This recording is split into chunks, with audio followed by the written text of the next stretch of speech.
자, 오늘 재밌는 건 재밌는데 양이 좀 오늘 많아요. 279페이지 보도록 하겠습니다. 자, 5절 토지이용 계획과 공법상 제한 사항 확인. 여러분들 이제 부동산 공법을 많이 배우시잖아요. 거기 있는 내용들 이제 확인한 거 얘기하는 거예요. 대개 이제 국계법에 나와 있는 거, 국토계획 및 이용에 관한 법률에 나와 있는 제한들, 자, 용도지역, 용도지구, 용도구역 뭐 이렇게 해가지고 건폐율, 용적률 이렇게 제한하잖아요. 특히 용도지역 같은 거 이렇게 나눠져 있잖아. 그런 건 어딜 보면 되냐면 토지이용 계획 확인원이라는 거, 이걸 발급받아 보면 나옵니다. 아시겠죠? 거기서 5번에 가보시면 토지이용 계획 확인서 같은 거 발급받아. 그래서 공법상의 제약을 검토해 볼 때 가장 기본적으로 띄워보는 게 그 토지이용 계획 확인서라는 거 보시고 다음 페이지 넘어가시면 토지이용 계획 확인서가 어떻게 생겼는지 그래서 샘플을 하나 해놨습니다. 이렇게 생겼구만. 아시겠죠? 여기에 뭐가 들어가고 굳이 외울 필요는 없어요. 이건 여러분들이 작성하는 내용들이 아니기 때문에 그냥 있는 거 발급받는 거예요. 그래서 어떤 내용들로 구성되어 있는지 그냥 검토 한번 해보시면 되겠고요. 다음 넘어가시고 공법상 이용제한 사항의 내용 가보시면 일단 기본적으로 국토이객 및 이용에 관한 법률에 의해서 이용제한 당한다. 이 법에서 이용 제한할 때 가장 컨셉이 뭐라 했어요? 기본적인 컨셉. 용도지역 지정해가지고 용도를 제한하고 높이를 제한하고 건폐율 용적률을 제한하는 게 기본 컨셉이라고 그랬잖아요. 그렇죠? 자, 그렇게 하는 것으로 좀 안 되는 2% 부족한 부분들은 지구 단위 계획을 세운다든가 이렇게 따로 해가지고 해간다고 그랬어요. 그럼 기본이 되는 거 국토계획 및 이용에 관한 법률, 자, 용도지역, 용도지구, 용도구역, 토지이용 계획 확인원을 통해서 확인할 수 있습니다. 그래서 특히 토지 같은 거 매매할 때 이런 거 할 때는 이런 내용들이 중요해요. 땅을 사는 사람들 입장에서는 뭐 개인 단독주택 하나 지으려고 사는 사람들도 있을 거고, 심지어는 이제 좀 크게 저기 한다 그러면 연립주택 단지를 좀 지으려는 사람들이 살 수도 있는 거고, 그런 걸 이제 중개한다 그러면 뭐 한 1년이 편하지. 그죠? 자, 그런 거 하려면 결국 뭐예요? 여기에 그런 건물들이 몇 층까지 들어올 수 있고 이런 걸 얘기하려면 결국은 가장 기본적인 게 용도지역을 확인하는 거예요. 그 다음에 교육환경 보호에 관한 법률도 있습니다. 결국은 공법상 이용 제한 다루는 거. 자, 이게 교육환경 보호구역이라는 게 있는데요. 이 법에 의할 것 같으면.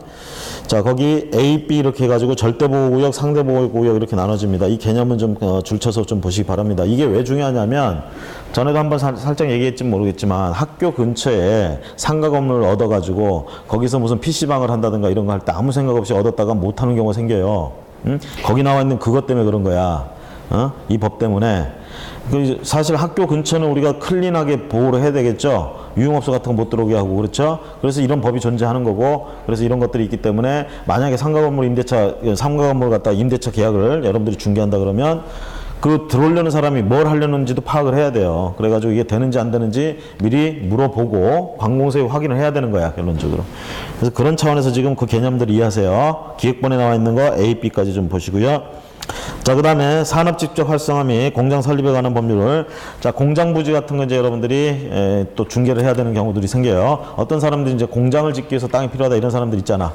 그렇죠? 그럼 보통 토지도 지목이 공장으로 돼 있는 거는 우리가 공장을 지을 수 있는데, 그게 또 이제 한계가 있어. 왜 공장 이런 거 하다 보면 항상 오폐수나 이런 것들이 나오고 주변에 악영향을 미치고 이렇게 하잖아. 그래서 그러기 때문에 될 수 있는 지역이 있고 안 될 수 있는 지역이 있고, 특히 거기에 나와 있는 뭐 산업 지적 활성화 및 공장 설립에 관한 법률에는 이제 그런 게 가능한지 안 가능한지 이런 부분들을 기본적으로 얘기하고 있는 법들입니다.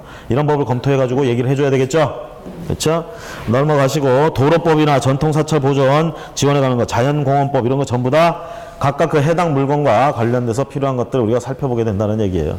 그럼 결국은 이런 법들하고 관계돼서 물건을 취급한다 그러면 토지가 제일 문제인 거야. 그래서 여러분들이 중개를 할 때 보면 토지를 중개하는 게 가장 또 중개 꽃이에요. 토지 중개가 그렇게 쉬운 게 아니야. 우리 생각에는 아이씨 뭐 가서 빈 땅 그냥 중개하면 되는 건, 이런 법들하고 전부 관여가 되는지 안 되는지를 우리가 검토를 해줘야 된다는 얘기예요. 제대로 하려면. 제대로. 제가 지금 제대로라고 얘기했죠. 제대로 안 해서 문제인 거야. 제대로 안 해서. 제대로 안 해서 나중에 피 터지지 말고 우리가 제대로 해가지고 이게 다 이런 것들 해야 면책당하고 하는 거예요. 사실 나중에 뭐 사고 터지면. 응? 자, 그 다음에 공법상의 거래 규제. 방금까지 본 건 뭐야? 이용 제한을 당한 거예요. 이런 법령들에 의해서 이용 제한하는 법령들이었고요. 이번엔 거래 규제를 하는 거, 거래 규제. 거기 산업직접 활성화해서 뭐 공장 설립 관계돼가지고 공장 지을 수 있는 부지는 또 거래를 갖다가 제한하는 게 있다면, 특히 총량제 이런 것들이 실시됩니다. 수도권 일대에다가 공장을 지을 수 있다, 공장 허가 받아야 된다 그러면 허가권자가 1년에 공장 허가 해줄 수 있는 면적이나 이런 것들을 총량제로 묶어버려요. 그러면 이거 앞에서 순서대로 그냥 해가지고 면적이 채워진다고, 나중에 가면은 해주고 싶어도 허가를 못 해주는 그런데, 그러니까 초창기 하는 게 좋겠지. 공장 신청하고 뭐 이런 것들. 그런 총량제 관련돼서 이렇게 거래 규제 보시고, 오른쪽에 가보시면 사립학교법, 향교재산. 자, 사립학교법 보시면, 자, 우리가 학교 같은 것들은 법인격이 있나요?